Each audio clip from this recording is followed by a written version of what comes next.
Green tea এমন একটি জিনিস যা কিনা আমাদের শরীরের জন্য অত্যন্ত জরুরি, কিন্তু আমরা অনেকেই সঠিক প্রসেসটা জানি না, ভুল কিছু কাজ আমরা করে থাকি।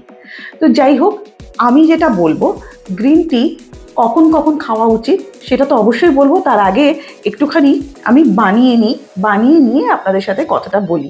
গ্রিন টি যখন বানাচ্ছি তখন আমরা কখনোই চা পাতা দিয়ে বেশি ফোটানো উচিত নয়। জল ফুটে যাবে, জল গরম থাকবে, 1 কাপের মতন যদি হয় তাহলে আমরা জাস্ট পিঞ্চ এরকম মাত্রায় গ্রিন টি নিয়ে গরম জলের মধ্যে ফেলে দেব, দিয়ে আমরা এটাকে ঢাকা দিয়ে দেবো। ঢাকা দিয়ে দিলাম। তাহলে আমরা কি করলাম, গরম জল করেছি। গরম জল করার পর 1 কাপ যদি আমরা গ্রিন টি বানাতে চাই তাহলে আমরা ছোট স্পুন ইউজ করতে পারি।